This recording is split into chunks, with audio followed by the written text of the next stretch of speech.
Hello everyone, आज हम बात कर रहे हैं कक्षा 10 के सामाजिक विज्ञान का पार्ट 3 चैप्टर 3 का पार्ट 3 है फ्रांसीसी क्रांति। मैं आपका सूरज सर स्वागत करता हूं आज की इस सेशन में। और आइए आज हम दमदार तरीके से जानते हैं फ्रांसीसी क्रांति के बारे में। तो इससे पहले आपने पुनर्जागरण के बारे में पढ़ा, कैसे व्यापारी वर्ग का उदय हुआ, कैसे सामंतवाद का अंत हुआ, कैसे अमेरिका के अंदर क्रांति हुई, ये सब चीज़ आपने पढ़ा। और अब हम पढ़ रहे हैं फ्रांसीसी क्रांति में। देखिए, फ्रांस में सबसे पहला लोकतंत्र है। उस लोकतंत्र इतना बड़ा प्रेरणा बना कि जो दुनिया के अलग अलग देश थे उन्हें भी इस चीज़ को मोटिवेट किया कि हम भी ऐसे अपने देश को लोकतांत्रिक देश बना सकते हैं। तो कहता है कि 18वीं सदी में फ्रांसीसी समाज अभी भी पूरी तरह सम्राट के पूर्ण अधिकार के साथ सामंती था। ध्यान देने वाली बात है, जहाँ इस समय तक 18वीं सदी तक आ गए हम, तो 17वीं सदी में ही थे ना उस समय। तो 1700 से लेकर 1799 के बीच के ही सारा काम हम पढ़ रहे हैं, जो अभी तक पढ़ रहे हैं हम लोग 18वीं सदी का ही पूरा पढ़ रहे हैं। इसी के अंदर हमने देखा कैसे इंग्लैंड में औद्योगिक क्रांति हुई, कैसे इंग्लैंड अपने आप को इम्प्रूव करता गया। लेकिन जहां अभी भी फ्रांस की अगर हम बात करें यहाँ पर, तो ये सामंती व्यवस्था में था, सम्राट के पूर्ण अधिकार में था, और ये 3 वर्गों में बटा हुआ था। सबसे पहला वर्ग जो था वो कुलीन वर्ग था, जिसको पहला स्टेट कहते हैं। कुलीन नहीं, सबसे पहला पादरी था। सबसे पहले पादरी या चर्च थे जो पहले कैटेगरी में आते थे। दूसरे कैटेगरी में कुलीन आते थे, और तीसरे कैटेगरी में जो आते थे वो आते थे श्रमिक लोग, किसान लोग। ये सारे लोग तीसरे कैटेगरी में आते थे। यहाँ पे ये हमें समझना पड़ेगा। तो जो ये पहले 2 स्टेट के लोग थे, चाहे पादरी हो, चर्च हो, या कुलीन में आते हैं जो आपके विशेष अधिकार वाले राजशाही परिवार के लोग आते हैं, ये बड़े विलासिता के जीवन व्यतीत करते थे। अब पैसा इनके पास कहाँ से आ रहा है?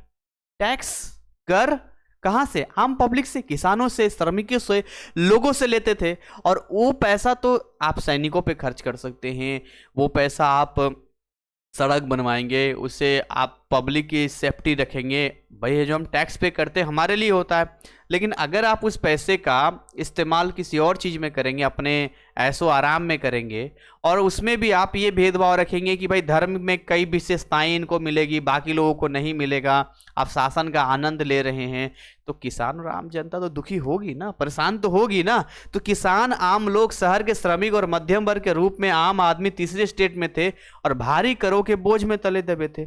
खर्च आप कर रहे हो और भरपाई करने के लिए टैक्स पर टैक्स बढ़ा रहे हो, और टैक्स के रूप में भी उस समय किसान अपना अनाज ही तो देता था।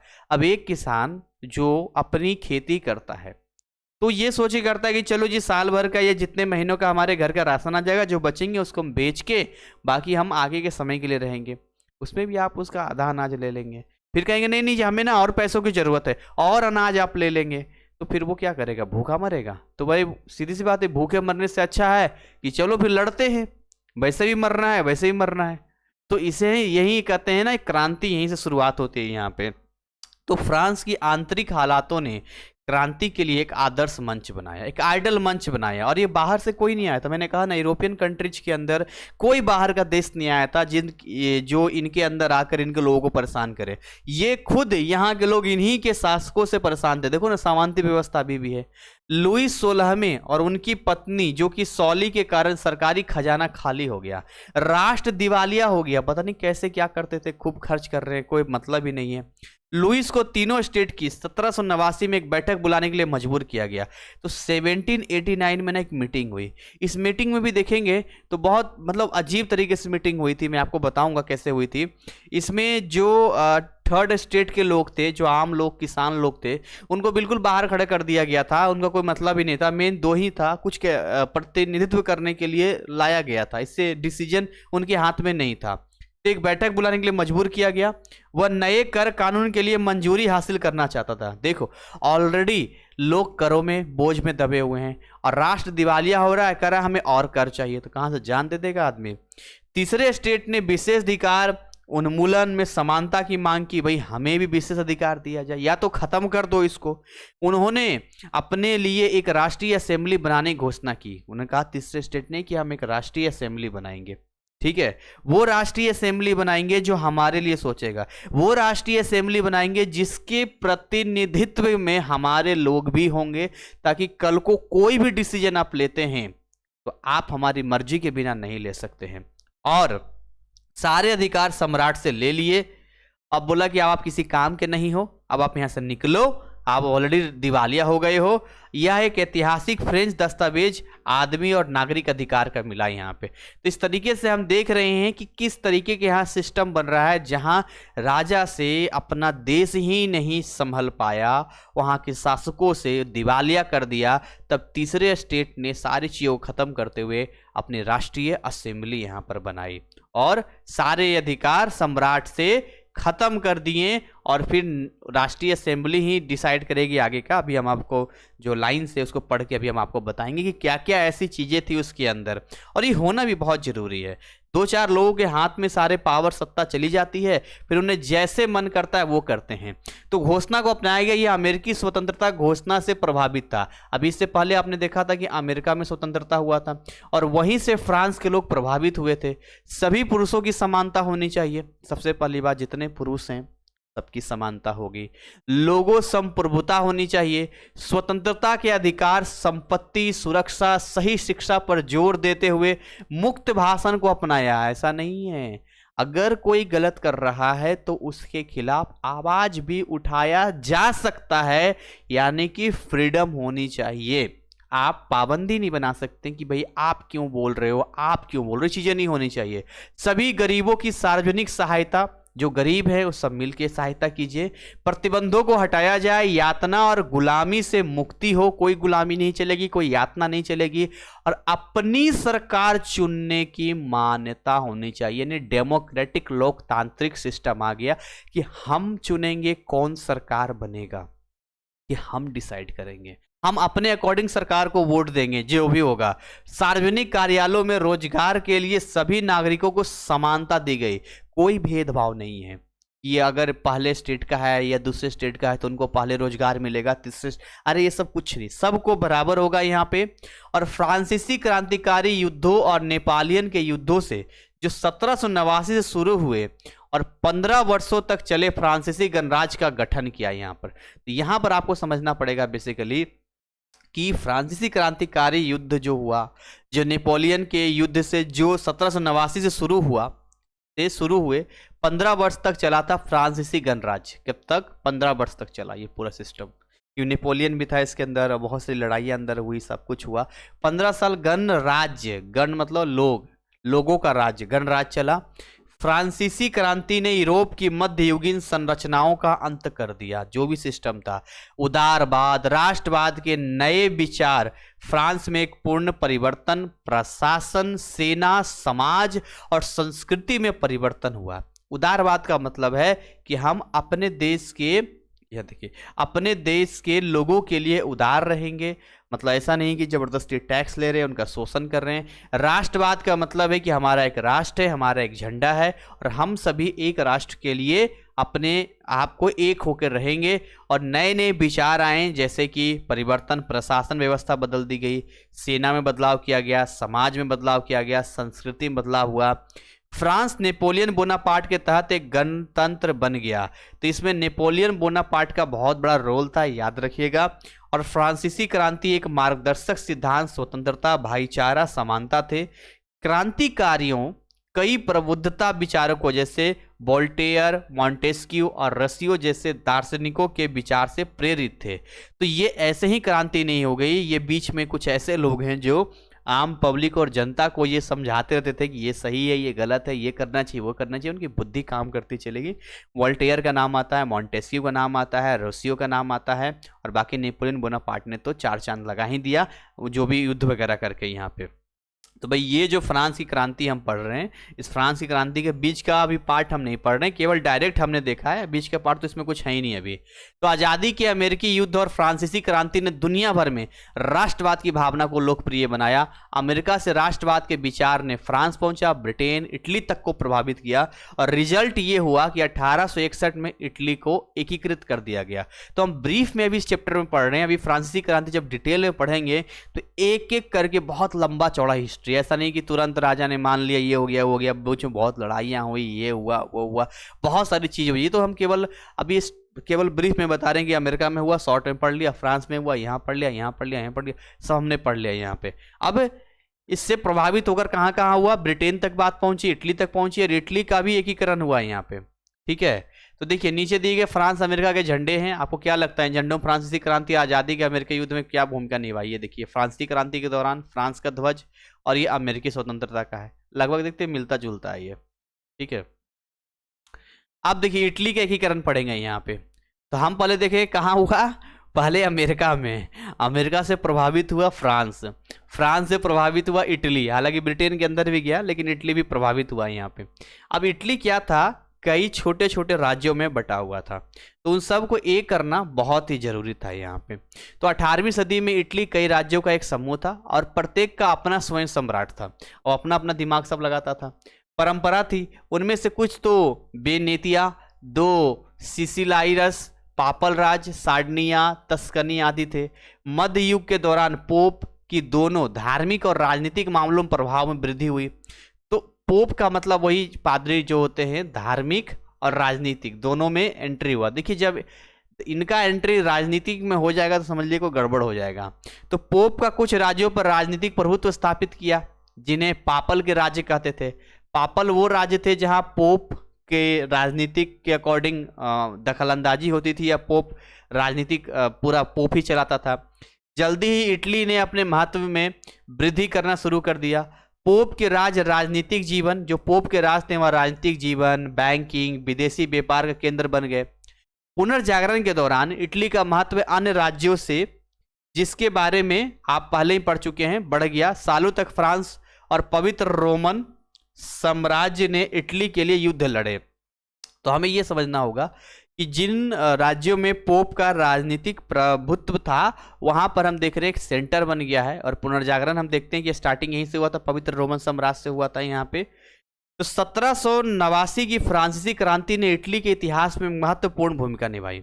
इटली के अंदर भी प्रभाव देखने को मिला। इटली के राजाओं ने खतरे को भांपकर यूरोपीय देशों से रिश्ते बनाए, अलग देशों से रिश्ते बनाए जो फ्रांस के विरोधी थे। जो भी फ्रांस के विरोधी थे उनसे रिश्ता बना लिया, क्योंकि जब फ्रांस में, समझना होगा, देखिए जब फ्रांस में क्रांति के बाद बन गया ना, तो इटली के राजाओं को डर हो गया कि कहीं फ्रांस हमें प्रॉब्लम ना क्रिएट कर दे, कोई दिक्कत ना कर दे। इसलिए जो फ्रांस के दुश्मन थे ना उनसे मिल गया जाके, ताकि इनका मजबूती बना रहे। बाद में फ्रांस एक गणराज्य बन गया, क्योंकि फ्रांस के अंदर हुई है सर, नेपोलियन बोनापार्ट काम ही ऐसा कर रहा था, तो लग रहा था कि भाई हमारे ऊपर भी नहीं आ जाए। गुप्त क्लब का पूरे इटली भर में गठन किया गया और 1796 से 1814 तक जब नेपोलियन बोनापार्ट यूरोपीय शक्तियों से हार गया, नेपोलियन बोनापार्ट के डर से ही सब हुआ था। नेपोलियन बोनापार्ट जो है वो चाहता था कि हम पूरे यूरोप को अपने कब्जे में ले लें, सबको अपने कंट्रोल में ले लें, और ये चीजें इटली के राजाओं को कहीं ना कहीं प्रॉब्लम क्रिएट कर रहा था। तो कई इतालवियों ने एक ऐसे संयुक्त इटली की संभावनाएं देखी जो विदेशी नियंत्रण से मुक्त होती है। चाहते थे कि इटली किसी के कंट्रोल में ना जाए। ठीक है, मज्जिनी और गैरबल्दी ने गुप्त समाजों के साथ साथ कई क्रांतिकारी इतालवियों ने एक स्वतंत्र एकीकृत गणराज्य के विचार के प्रसार को जारी रखा। कुछ ऐसे मोटिवेटर्स थे जैसे कि मेजनी होता है, मज्जिनी लिख दिया, मेजनी है, गैरिबाल्डी है, इन सब ने ना लोगों के बीच में अपनी बात रखनी शुरू की कि देखो कैसे है, एक होना चाहिए। अगर हम एक होकर नहीं रहेंगे, अगर हम ऐसे ही बटे हुए रहेंगे तो कोई भी आएगा और हमारे ऊपर हमला कर देगा, कोई भी आएगा हमें, मतलब हमें तो बर्बाद कर देगा ना। इसलिए एक होना बहुत ही ज़रूरी है और हमें अपने रिश्ते भी मजबूत रखने चाहिए। तो हमने उन देशों से रिश्ते भी बना लिए, सब कुछ कर लिए, अब बारी थी एक करने की। तो 1849 के बाद से पाइडमोंट सर्डिनिया, जिसका राजा विक्टर एमेनुअल था, एकीकरण में एक सक्रिय भूमिका निभाई। तो इसके याद रखिएगा, ये हमेशा विक्टर एमेनुअल का आता है। यहाँ पर कहाँ है ये, हाँ, विक्टर एमेनुअल, इसका नाम हमेशा आता है। इन्होंने एक बड़ा रोल किया था एक करने में, और ये कहाँ थे, पाइडमोंट सर्डिनिया, और कब की, 1849 की बात है। तो इनके लीडरशिप में, इनके नेतृत्व में केबोर को प्रधानमंत्री बनाया गया था उस समय का। इनका ये प्रधानमंत्री था केबोर, और उसने ऑस्ट्रिया से, गलती लिख दिया, ऑस्ट्रिया लिख दिया, यहाँ पर शब्द बड़ा गलत है, ये विक्टर एमेनुअल है, यहाँ ट्रांसलेशन गलत है शायद, यहाँ ऑस्ट्रिया है, ध्यान दीजिएगा। ऑस्ट्रिया से लोम्बार्डी, तुस्केनी, मोडेना आदि को मुक्त करवाया। तो जो सर्डिनिया का राजा था विक्टर एमेनुअल, उसका जो प्रधानमंत्री कैबोर था, केबोर भी मुझे डाउट लग रहा है, यहाँ पे कुछ और मिलता जुलता ही नाम है, जो भी है वहाँ का प्रधानमंत्री था। उसने ऑस्ट्रिया से लोम्बार्डी, तुनास्की, मोडेना सबको मुक्त करवा दिया। उनका काम यही था कि तुम मुक्त करवाते जाओ, ठीक है। गैरीबाल्डी ने विद्रोह का नेतृत्व सिसिली और नेपल्स में किया। उसने 2 राज्यों का प्रभाव एमेनुअल को सौंप दिया, ठीक है। इसे इटली का राजा बना दिया, इटली का राजा बना दिया। बाद में रोम और बेंतिया इतालवी राज्यों के संघ में शामिल हो गए। इटली की एकीकरण प्रक्रिया 1815 में वियना की कांग्रेस के साथ शुरू हुई और फ्रांसीसी प्रशिया युद्ध के साथ 1871 में समाप्त हुई। देखिए ये इतना डिटेल है, इतना शॉर्ट में दिया और बाई मिस्टेक बहुत सारी जगह यहाँ पर दिया है कि इसको आपको कन्फ्यूजन होगा। मैं मोटा मोटी आपको समझाता हूँ यहाँ पर क्या हुआ है। देखिए गैरीबाल्डी का नाम आ रहा है, उसके अलावा ऊपर एक और नाम आ रहा था, ठीक है। यहाँ मेजनी ये नाम है, मज्जनी नहीं, मेजनी नाम था इसका। मेजनी और गैरीबाल्डी का बड़ा रोल था, जो सपोर्ट कर रहे थे विक्टर एमेनुअल को। विक्टर एमेनुअल थे राजा, उनके प्रधानमंत्री थे केबोर। केबोर ने ऑस्ट्रिया से लेकर लोम्बार्डी तक के सबको अलग अलग अगल बगल के देशों को भी मुक्त करवा दिया, ठीक है। जो भी जहाँ था उनको भी वहाँ की चीज़ों को लड़ने में उनकी मदद कर दी। आंतरिक बाहर से थोड़ी ना कोई आया था, उनको भी कर दिया। तो इससे ये फायदा मिला कि अब वहाँ उनका सपोर्ट करने वाले भी लोग आ गए। और फिर एक एकीकरण करने के लिए वियना में कांग्रेस सम्मेलन हुआ था, 1815 में हुआ था। तो यहाँ से स्टार्ट तो हो गया था, लेकिन 1815 में ये एक नहीं हो पाया था। लास्ट कब हुआ, एक प्रशिया का युद्ध हुआ था। प्रशिया का युद्ध एक बचा हुआ था, आप पढ़ेंगे उसमें, और 1871 में समाप्त हो गया था। तो इतना मतलब मिस है बहुत सारे पॉइंट, इसको समझ पाना थोड़ा सा मुश्किल है। लेकिन इतना ही समझिए कि कुछ नाम मैंने जो आपको बताया है, ये जो इटली के एकीकरण में अहम भूमिका निभाई है। फिर एक एक करके अगर इसमें आपके सिलेबस में होगा तो आपको फिर यहाँ पर पढ़ना होगा। बहुत लंबा चौड़ा डिटेल है, कौन आया, कैसे आया, क्या हुआ यहाँ पे। अब देखिए ऐसे ही जर्मनी का भी एकीकरण हुआ यहाँ पे, ठीक है। ये देखिए ओटो वॉन बिस्मार्क है यहाँ पे। अब 1815 में नेपोलियन की हार के बाद, 1815 में नेपोलियन का हार हो गया था। नेपोलियन बोनापार्ट जो है ना, समझिएगा, फ्रांस से स्टार्ट किया ना।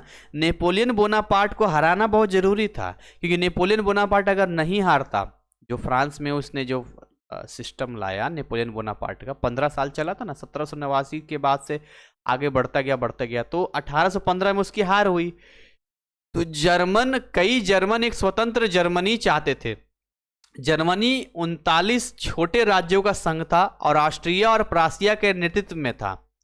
तो किसके लीडरशिप में काम चल रहा था, ऑस्ट्रिया और प्राशिया के लीडरशिप में था। ये राज्य हमेशा एक दूसरे के साथ युद्ध की स्थिति में थे।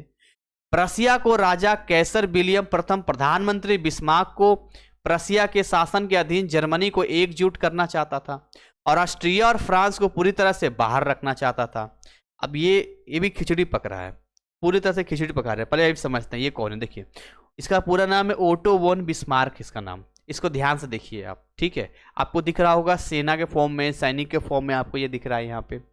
अब एक एक करके बात करते हैं। यहाँ पे 1815 में क्या हुआ था, तो 1815 में नेपोलियन की हार हुई। जर्मन एक स्वतंत्र जर्मनी चाहते थे। उस समय स्वतंत्रता उनके अंदर नहीं थी, जो व्यवस्था थी। जर्मनी कितने छोटे राज्यों में विभक्त था, 39, ध्यान दीजिएगा। और इसका लीडरशिप कौन कर रहा था, इनको कंट्रोल कौन कर रहा था, ऑस्ट्रिया और प्राशिया कर रहा था। ये राज्य हमेशा एक दूसरे के साथ, ये दोनों ही लड़ाई की स्थिति में रहते थे, ठीक है। तो प्राशिया को राजा कैसर विलियम प्रथम, प्रधानमंत्री, यही प्रधानमंत्री था, ये था प्रधानमंत्री। कौन था ये, प्रधानमंत्री था। तो प्रशिया के शासन के अधीन जर्मनी को एकजुट करने में इनका बड़ा रोल रहा है, ये चाहते थे। और ऑस्ट्रिया और फ्रांस को पूरी तरह से बाहर रखना चाहते थे। तो बेसिकली यहां पर सिस्टम ये हो रहा है, समझिएगा, कि जो जर्मनी का कंट्रोल है वो ऑस्ट्रिया के पास भी है, प्रशिया के पास भी है। अब ये क्या चाहते हैं कि ऑस्ट्रिया का ना हो, और क्योंकि ऑस्ट्रिया की दोस्ती फ्रांस से है तो हमें फ्रांस भी नहीं चाहिए, हम केवल प्रशिया से काम करेंगे। जो प्रशिया के राजा थे विलियम, यहाँ लिखा होगा ना, विलियम प्रथम, ठीक है, कैसर विलियम प्रथम, उनका ही ये प्रधानमंत्री ये हैं। तो प्रशिया ऑब्वियसली ऑस्ट्रिया से अगर झगड़ा होगा तो ऑस्ट्रिया को क्यों इन्वॉल्व करेगा, और ऑस्ट्रिया का दोस्त अगर फ्रांस है तो उसको भी क्यों करेगा यहाँ पे, ठीक है। यहाँ पूर्ण विराम आएगा। बिस्मार्क निडर था, ये निडर थे, और उसे जर्मनी के एकीकरण की तत्काल आवश्यकता में विश्वास था, या उसने सेना के आधुनिकीकरण के साथ शुरू किया। अब देखिए इन्हें अच्छे से पता था कि जर्मनी जब तक बिखरा हुआ रहेगा तब तक कंट्रोल कर पाना मुश्किल होगा। और ऑस्ट्रिया भी इसी चक्कर में था कि ऑस्ट्रिया का भी नेतृत्व जो था था कि हमारे वो कंट्रोल में आ जाए। तो इसीलिए ऑस्ट्रिया को बाहर निकालना भी था, जर्मनी को एक करना था ताकि पूरा कंट्रोल हमारे पास आ सके यहाँ पे।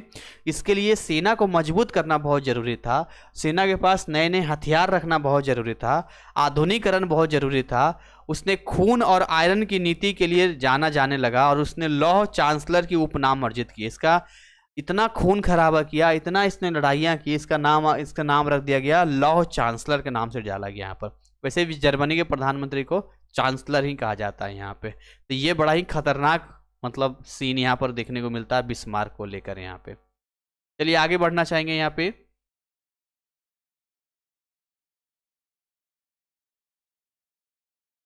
अब बिस्मार्क के सामने और भी बहुत सारी प्रॉब्लम थी। क्या क्या प्रॉब्लम था बिस्मार्क के सामने? सेना को भी मजबूत करना था उन्हें, दुश्मन ऑस्ट्रिया को भी निपटना था।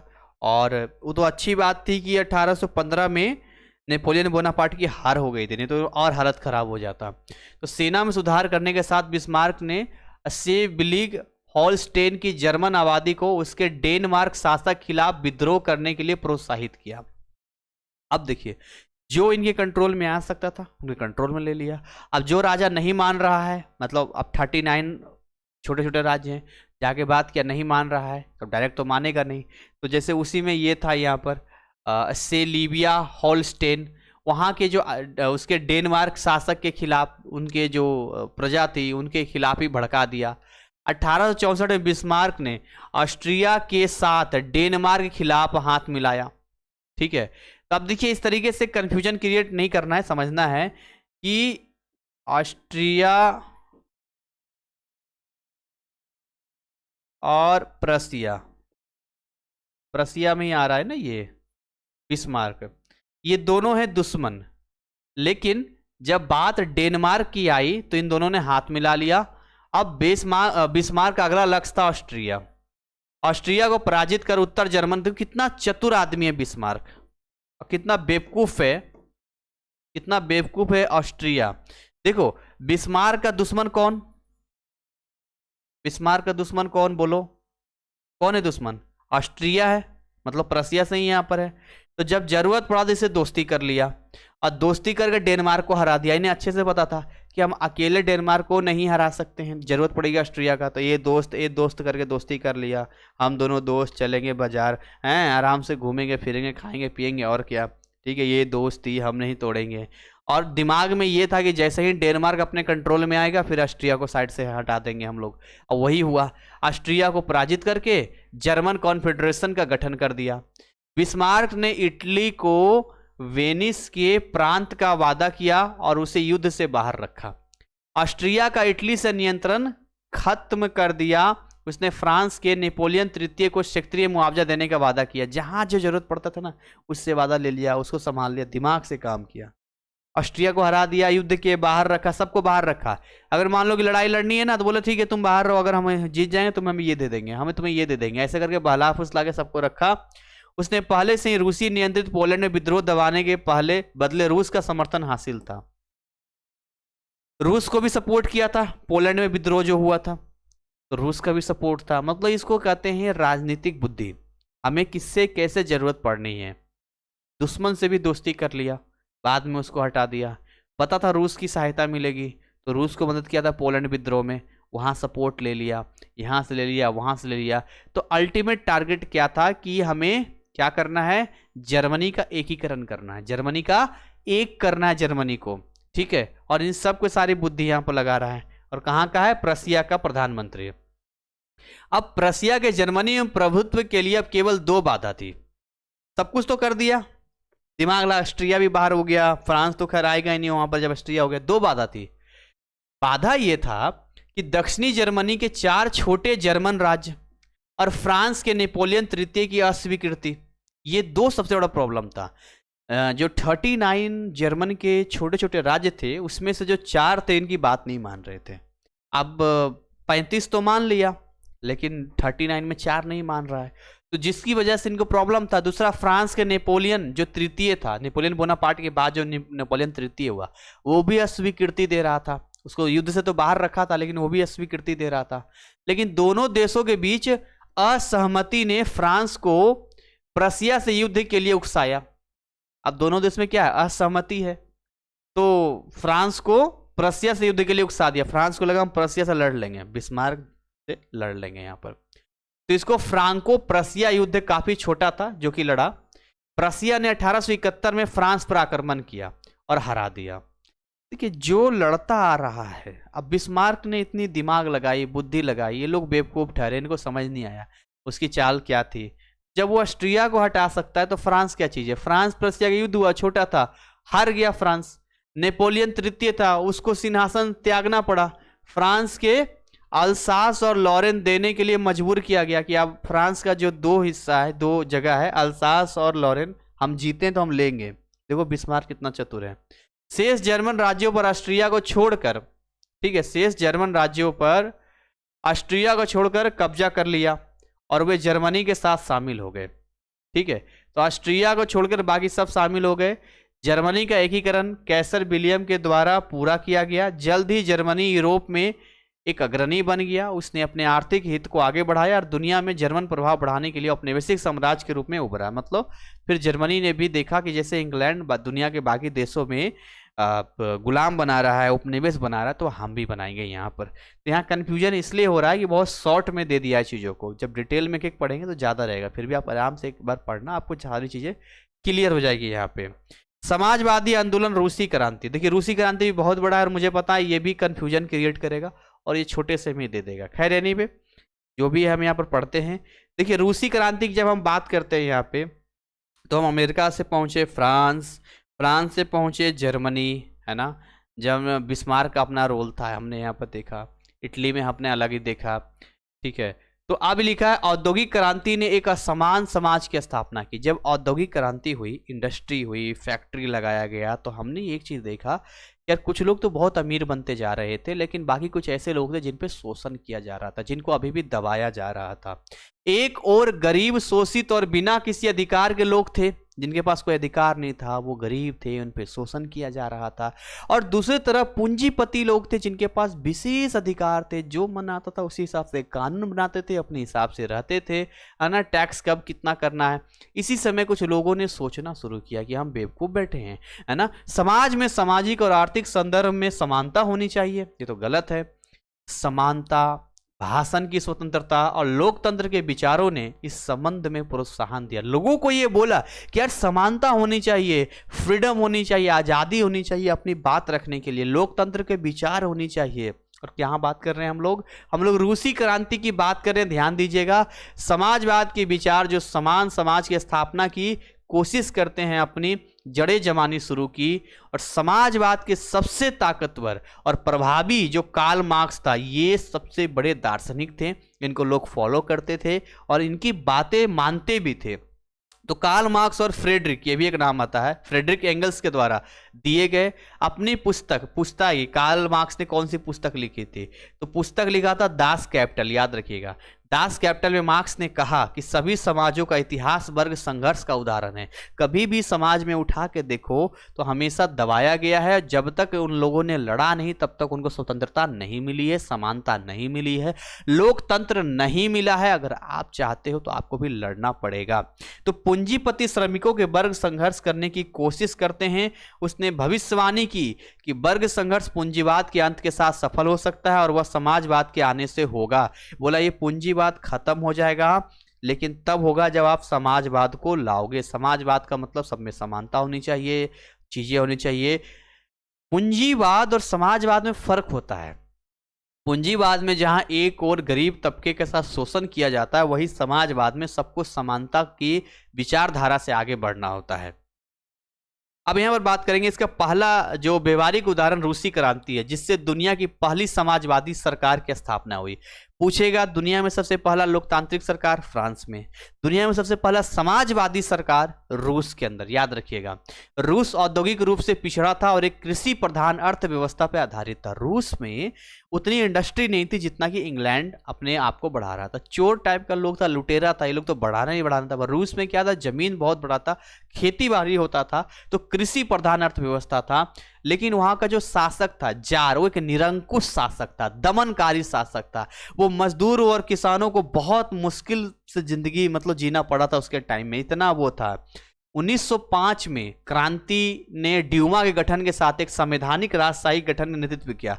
तो 1905 की जो क्रांति हुई थी, बहुत डिटेल में पढ़ोगे, खूनी रविवार के बारे में पढ़ते हैं, कैसे जो है राजा को, जार निकोलस द्वितीय को गया वहाँ पर, वहाँ के महल को तोड़ फोड़ किया गया, ये किया गया, बहुत डिटेल में पढ़ना होता है, यहाँ तो कुछ दिया ही नहीं है। तो संवैधानिक राजशाही का खत्म कर दिया, वहाँ ड्यूमा बनाया गया, जैसे कि पार्लियामेंट होता है ना, वैसे यहाँ ड्यूमा बनाया गया। और 1905 की क्रांति के बाद नागरिक को अधिकार मिला, लोकतांत्रिक प्रतिनिधित्व सीमित था, इसलिए अशांति जारी रही। उतना लोकतांत्रिक कंप्लीटली नहीं था, पर ठीक है, इन्हें लगा कि हो गया। ड्यूमा बनने के बाद भी हम देखेंगे, पढ़ते हैं आगे, तो इसमें देखता है उतनी शांति नहीं है, थोड़ा बहुत अशांति रही वहां पर।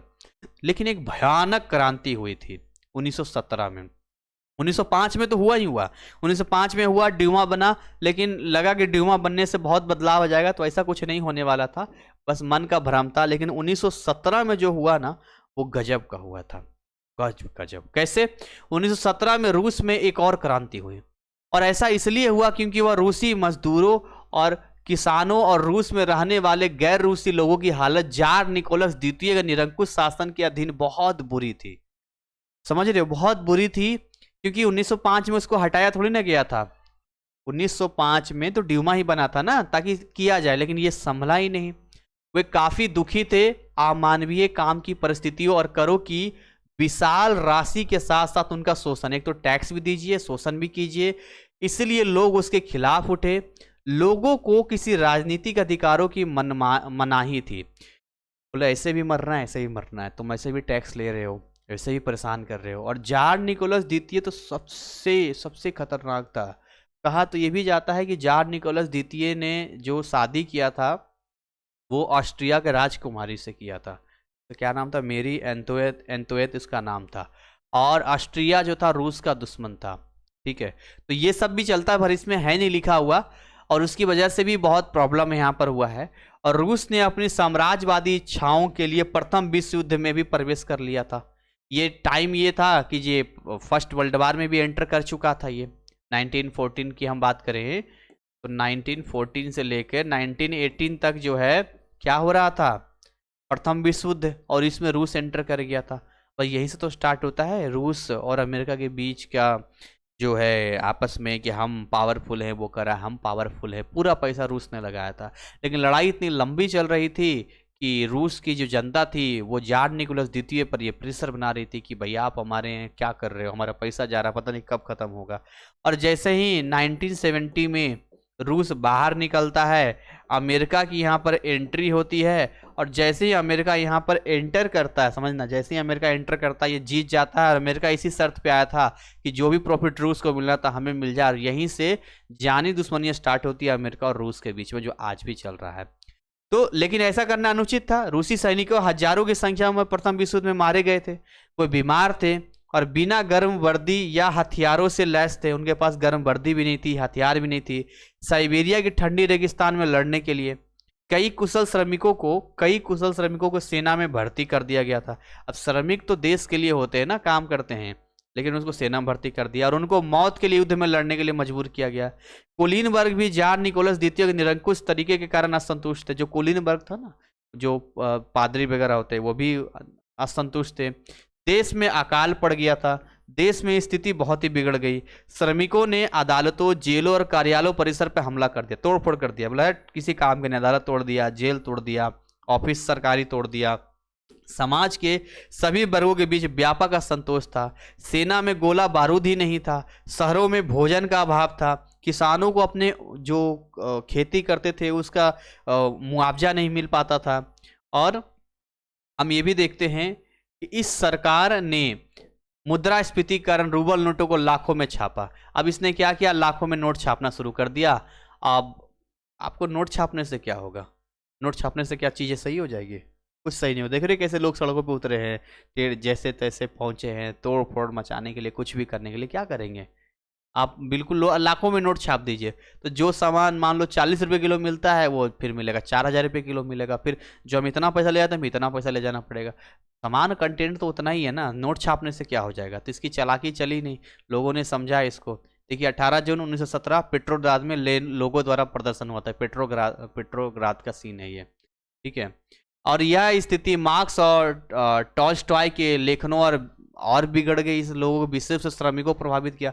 ये मार्क्स, कार्ल मार्क्स हो गए हैं और ये आपके टॉल्स्टॉय हो गए, इन लोगों ने और लिखना शुरू किया, इनके लेख लिखने शुरू किए। जब इनके लेख आम पब्लिक ने पढ़े तो और उनके मन में चीज़ें आ गई, राजनीतिक जागृति के कारण बन गए। सोवियत संघ की श्रमिकों की परिषद के गठन को फरवरी 1917 में जार द्वारा अपदस्थ कर दिया और एक अस्थायी सरकार मैनसेविक रूसी साम्यवादी पार्टी के नियंत्रण के तहत स्थापित की गई। लेकिन सरकार लोगों की मांगों को पूरा करने में विफल रही। सरकार नहीं बनी जिसका नाम था मैनसेविक सरकार।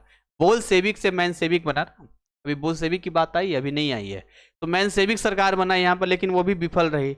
एक अन्य पार्टी बोलसेविक, हाँ अब आया बोलसेविक। बोलसेविक ने लेनिन की अध्यक्षता के सोवियत संघ का आयोजन किया। तो रूसी क्रांति का जो ओवरऑल व्यू है, रूसी क्रांति का 1917 का जो ओवरऑल व्यू है, उसके बाद मोनसेविक सरकार बना। मैनसेविक नहीं, यहाँ मैनसेविक, मोनसेविक होना चाहिए था, जो भी है ना।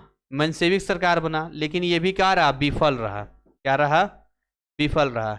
इसके बाद एक और सरकार इसके बाद बनती है, वो बनती है बोलसेविक सरकार। बोलसेविक सरकार यहाँ पर बनती है। और जो बोलसेविक सरकार बनती है, इसका जो नेतृत्व था वो कौन कर रहा था, लेनिन। लेनिन बहुत स्मार्ट था, ठीक है, लेनिन की अध्यक्षता में हो रही थी। और सोवियत संघ आयोजन किया और अक्टूबर 1917 में सरकार की जगह ले ली। तो देखिएगा 1917 में अक्टूबर में मेनसेविक के बाद बोलसेविक बन गया, यहाँ पर अक्टूबर में ही बन गया था। अक्टूबर क्रांति रूसी क्रांति का अंतिम चरण था। बोलसेविक बना और जार के शासन को समाप्त कर दिया गया, सोवियत संघ का गठन हुआ और एक नई विश्व व्यवस्था का नेतृत्व किया।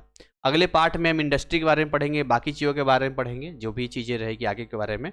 और यहाँ से कुछ क्वेश्चंस पूछा गया, जैसे अमेरिका को कितने उपनिवेशों में विभाजित किया गया था, पढ़ा था आपने, कितना, 13 था।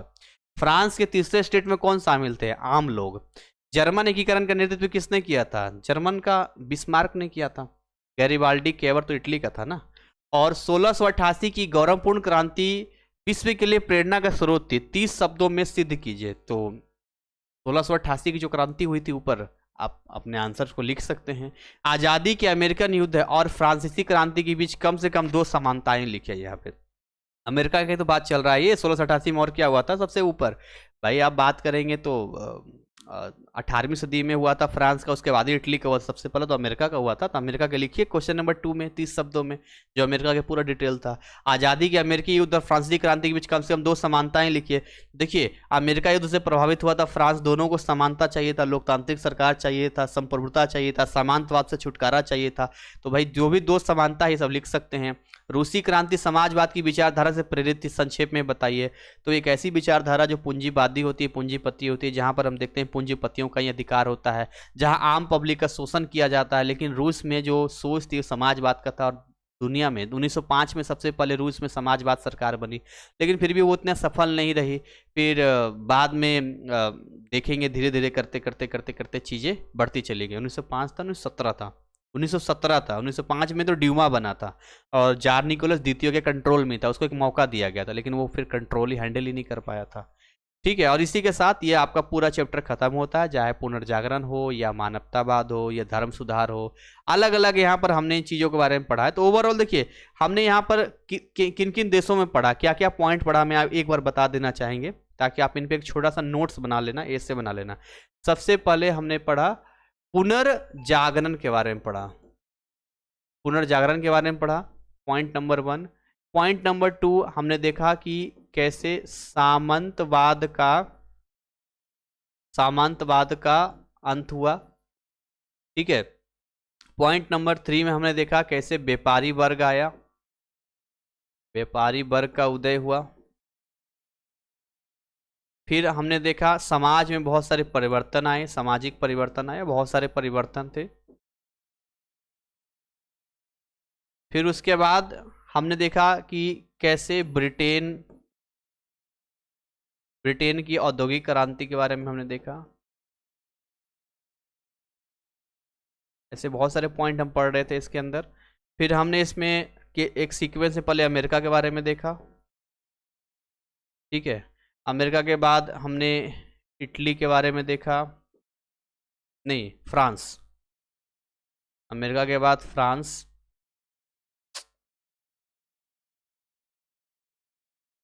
अमेरिका के बाद फ्रांस, फ्रांस में हुई, फ्रांस के बाद इटली में हुआ, इटली के बाद रूस में हुआ।